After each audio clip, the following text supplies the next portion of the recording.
Bom Dia, dia, Jânio. gente. É bom vê-los, viu? Que Deus abençoe a todos os que estão aí online, os que levantaram cedo, né? Para esse momento especial. Inclusive, agora estava colocando aqui no grupo de oração, temos um grupo de oração de homens, e acabei de receber um pedido. Um professor nosso foi visitar a mãe em Itanhaém agora e acabou encontrando a mãe morta em casa. Então, ele está bem abalado. É um professor que ainda nós estamos trabalhando com ele. Ele é cristão, mas ainda não é batizado na igreja. E ficou muito abalado ao passar por essa situação. Realmente é triste você ver uma cena dessa. Então, olhem por ele. O nome dele é Fred, ok? E gostaria que vocês também orassem. Eu já tenho comentado isso nas últimas 2 semanas. A igreja tomou um voto e a gente agora está fazendo um trabalho nas nossas 100 unidades da educação adventista aqui em São Paulo. E nós devemos ter cerca de, entre equipes pedagógicas, administrativas, né? Nós somos quase 5.000 pessoas que trabalham para a igreja no estado de São Paulo. E a gente tem visto o quanto as pessoas elas estão abaladas emocionalmente, né? Felizmente, a depressão, síndrome do pânico, os transtornos têm afetado muito o povo de Deus. E nós, então, temos um projeto, né? Cuidando para ensinar. Começamos ontem uma pesquisa para fazermos um levantamento sobre a situação emocional do nosso povo. As pessoas estão respondendo e a gente tem visto o quanto alguns estão muito afetados, né? Pelo mundo que a gente vive, pela pressão. E ao lermos o texto que a gente vai estar trabalhando agora, principalmente esses momentos finais, eu tenho comigo uma questão muito clara sobre os eventos finais, sobre esses momentos que vão anteceder a volta de Cristo. Apocalipse deixa claro que os 144.000, né, que para a igreja adventista provavelmente seja um número simbólico, a gente não sabe exatamente a quantidade de pessoas, serão pessoas que passarão pela grande tribulação. E eu tenho comigo que essa grande tribulação, além de todos os momentos, né, de ataque do inimigo, também tem a ver com fortalecimento emocional. Essas pessoas elas passarão por uma tribulação, uma angústia tão profunda que elas precisarão, pelo poder do Espírito Santo, ter uma resiliência emocional muito grande. E quando eu olho para essa situação, eu vejo que tem muita gente no meio do povo de Deus que precisa encontrar forças para poder sobreviver a esse momento, porque muitos não resistirão. E com esse projeto a gente tem visto o quanto o nosso povo está precisando de cuidado, está machucado, arrebentado emocionalmente. E uma pessoa emocionalmente instável, arrebentada, ela tem a sua fé abalada, né? A sua família sofre, a igreja sofre. E o tema é um tema que me motiva bastante, né? Os fiéis não falharão. E aí a pergunta que eu faço e tenho refletido bastante no meio do povo de Deus é quem são esses fiéis, né? Infelizmente a gente não pode dizer e bater o martelo que todo o povo adventista faz parte dos fiéis de Deus, porque pelos frutos os conhecereis, né? E aqui a gente tem uma das bases teológicas para a igreja adventista dos últimos dias, que é justamente esse verso, né? Apocalipse 14. Aqui está a perseverança dos santos, os que guardam os mandamentos de Deus e a fé em Jesus, né? Aqui está muito claro quem somos, né? E qual é a nossa base? É a fé e a graça, né? A fé nos mandamentos de Deus e a graça de Deus que nos salva para que a gente possa concluir esta missão, né? Então esse verso ele é muito profundo, reflexivo e que a gente não se esqueça. Vamos fazer a leitura, é importante para a gente refletir, né? Necessitamos agora de sabedoria mais que humana em ler e pesquisar as Escrituras. E se nos aproximarmos da palavra de Deus em humildade de coração, ele erguerá em nosso favor um estandarte contra os elementos sem lei. É difícil manter firme o princípio de nossa confiança até o fim. Olha só o que diz aqui.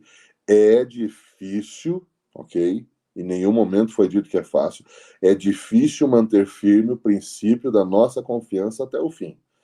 E a dificuldade aumenta quando há influências ocultas em constante operação para introduzir outro espírito. Eu só queria fazer um paralelo aqui. Aqui ela está dizendo, né, o dom de profecia deixa claro que nós temos uma influência, ok, oculta, que trabalha 24 horas por dia, 7 dias da semana, para afetar a nossa fé e para afetar a condição do povo de Deus nos tempos finais. E isso está acontecendo e a gente vê diariamente pessoas do povo de Deus, ok? Sendo influenciado por ideologias, por teologias, né? Por outras, né, formas de conhecimento que estão afastando as pessoas da realidade e tirando elas desse preparo. Pode passar para o próximo. Um elemento que opera em sentido contrário do lado satânico da questão, que deixa claro quem é. Na ausência da perseguição, tem penetrado em nossas fileiras alguns que parecem sensatos, inquestionável o seu cristianismo, mas que, surgisse perseguição, sairiam de nós. Olha só, sábado eu preguei na Vila Galvão, eu falei sobre isso. Em alguns lugares ainda existe ausência de perseguição. Outros, a perseguição ela é ferrenha. E aqui ela está dizendo que se a perseguição acontecesse hoje, muitos, mas muitos das fileiras que hoje servem ao Senhor seriam abalados, ok? E aí diz que eles fugiriam, sairiam de nós. Na crise, veriam força em raciocínios capciosos, que têm tido certa influência em seu espírito. Satanás tem preparado vários ardis para chegar às diversas mentes. Isso tem a ver com leituras, isso tem a ver com vídeos, e eu vejo hoje o advir das redes sociais, muita gente bebendo de fonte não bíblica e dividindo conhecimentos que dividem o povo e os afastam da realidade. Quando a lei de Deus for anulada, sua igreja será peneirada por provas terríveis e uma proporção maior do que agora podemos prever dará ouvidos a espíritos enganadores e a doutrinas de demônios. Olha, isso aqui é forte, eu tenho que dizer. Tem gente bebendo na internet, lendo livros e outras questões de conhecimentos não bíblicos, de achismos, de meias-verdades, de verdades misturadas com mentiras. E eles estão trazendo isso para a igreja, ok? Em vez de serem fortalecidos quando levados a situações difíceis, muitos provam não ser varas vivas da videira verdadeira, não dão fruto e o lavrador as tira. Só que eu estava lendo essa parte e isso me incomodou e mexeu bastante. Tem muita gente que está segurando na videira, mas vai ser tirada da videira porque ela não se nutre da videira, ela se nutre de outros conhecimentos. Pessoas que estão questionando a verdade bíblica, a essência da sua origem, que é dada por Deus, pelo poder do Espírito Santo, a homens e mulheres que transmitiram a nós um conhecimento de salvação, mas que hoje está sendo questionado pela alta crítica textual, onde pessoas acabam trazendo para a igreja, será que não é assim mesmo? Duvidando. E aqui é muito claro, essas pessoas não terão condições de se manter junto à videira. Mas quando o mundo anular a lei de Deus, qual será o efeito sobre os que são verdadeiramente obedientes e justos? Serão eles levados pela forte corrente do mal? Gente, olha só que pergunta que ela faz.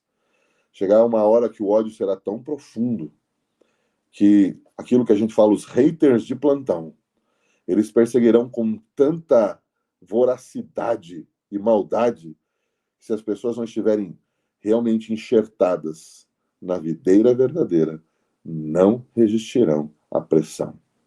Porque o amor ao mundo é mais forte do que o amor a Deus. Vamos para a próxima.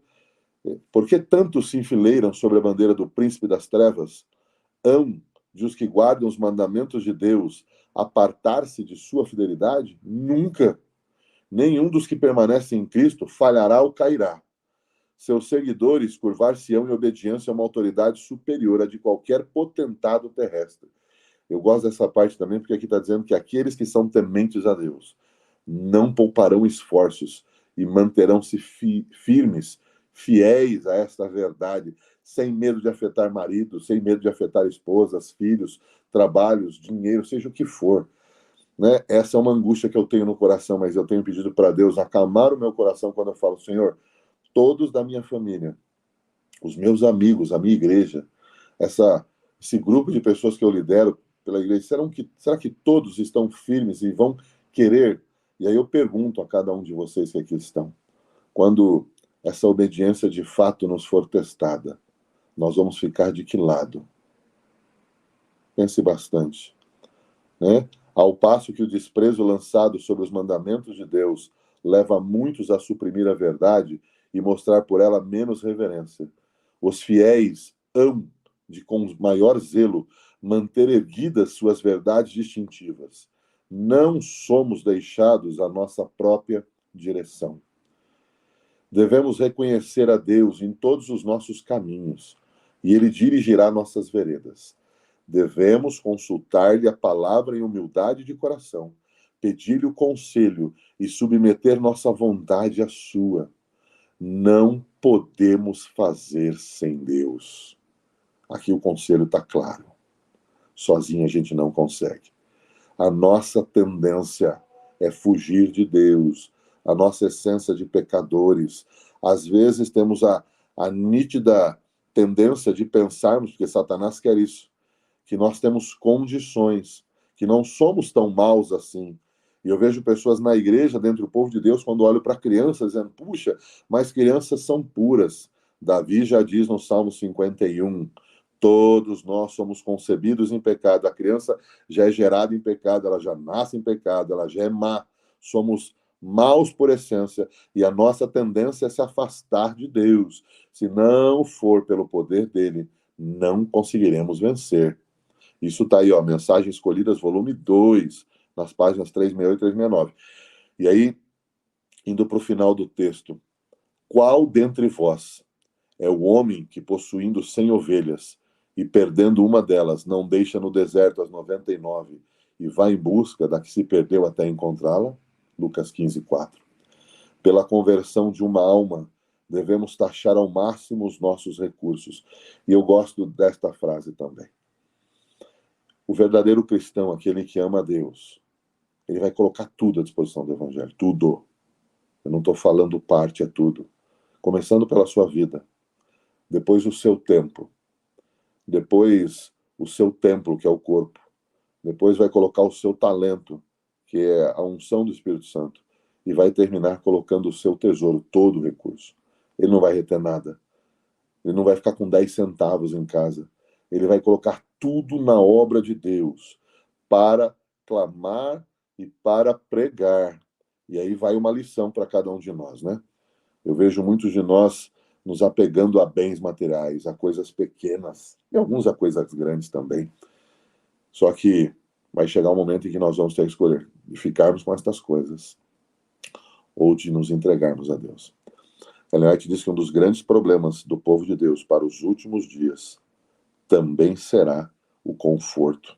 Pessoas que, infelizmente, vão se entregar mais aos bens materiais do que à fé.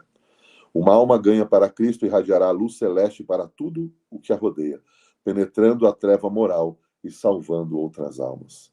Precisamos desejar salvar pessoas.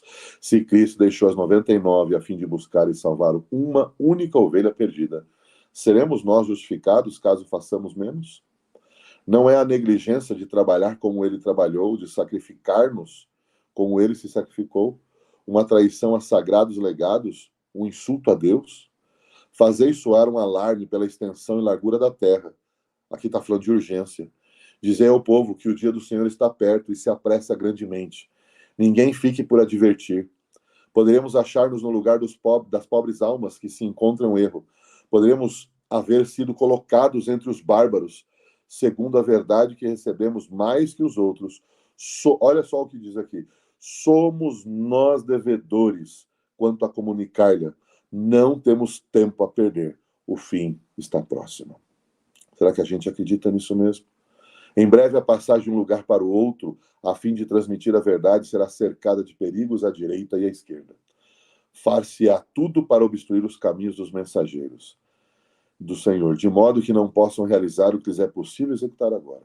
Cumpre-nos olhar de frente nossa obra e avançar o mais depressa possível em luta intensa, segundo a luz que me foi dada por Deus, Sei que as potências das trevas estão trabalhando com intensa energia, que procede de baixo, e a passos furtivos vai Satanás avançando para se apoderar dos que agora se acham adormecidos, qual lobo se apodera da presa.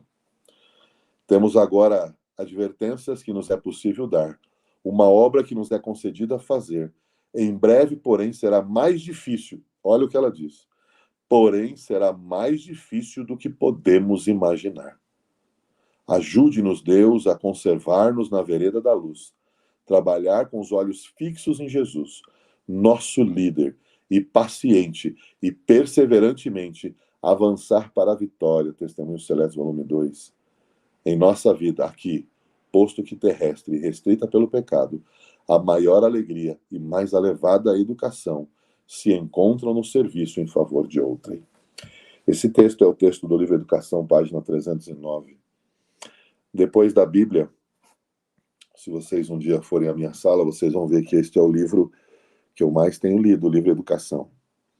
Sábado agora, nós vamos comemorar 10 anos da unidade em que nós estamos. Esta é a maior unidade da igreja hoje na divisão sul-americana em número de alunos e professores. Todos os dias eu tenho me perguntado, Senhor, que desafio é liderar essa grande multidão. No sábado, eu coloquei que as duas questões principais no programa serão a exaltação da palavra de Deus e Ele como nosso Criador, e também a orientação do livro Educação. Nós vamos ter um momento em que haverá a entrada da Bíblia, em seguida do livro Educação. O verso de Apocalipse 14, 12 fala justamente da palavra de Deus e do dom de profecia. A palavra de Deus, ela vem para nos garantir que Ele nos ama, que Ele venceu na cruz, e que aqueles que estiverem com Ele também vencerão. O dom de profecia ele existe para nos orientar e nos levar à luz maior, que é a Bíblia e Jesus Cristo. E eu tenho me preocupado demais, Deus sabe o quanto os meus pensamentos, as minhas orações, os meus momentos de reflexão têm me incomodado ao ver o povo de Deus tão adormecido, tão morno. Pessoas que poderiam estar aplicando-se mais no Evangelho.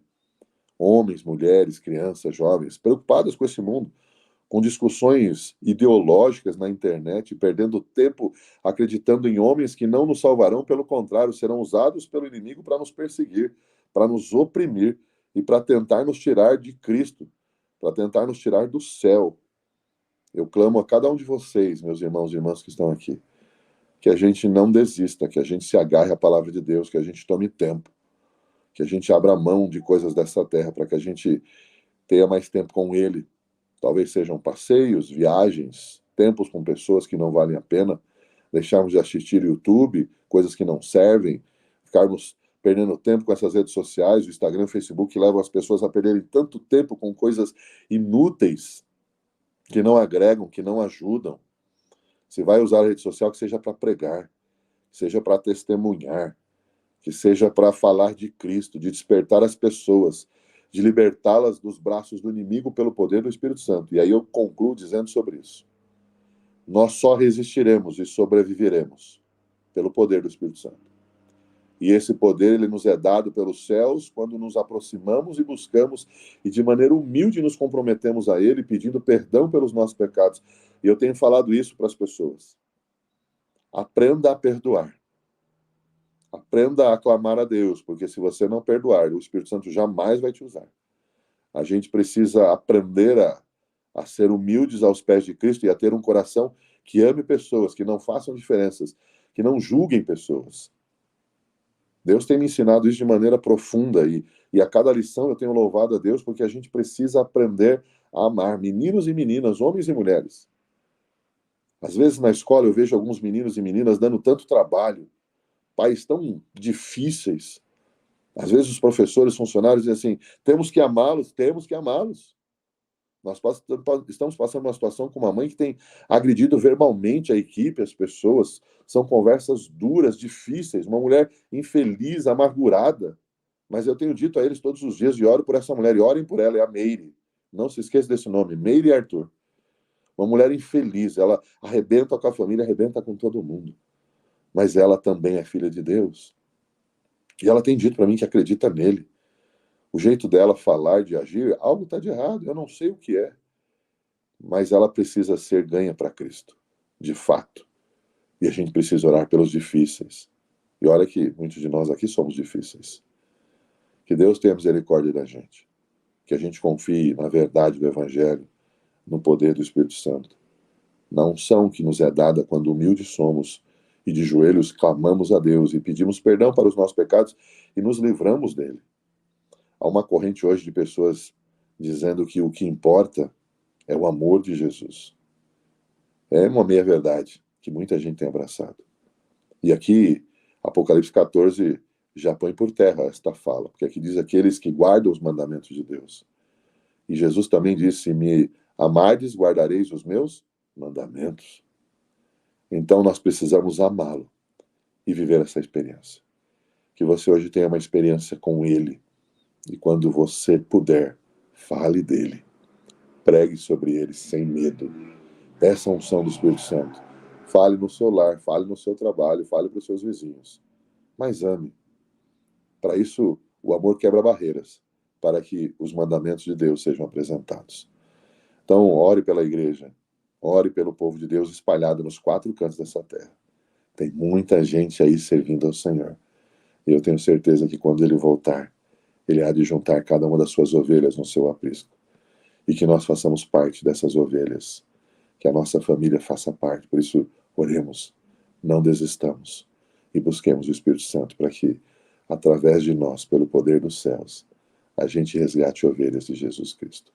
Obrigado pela presença.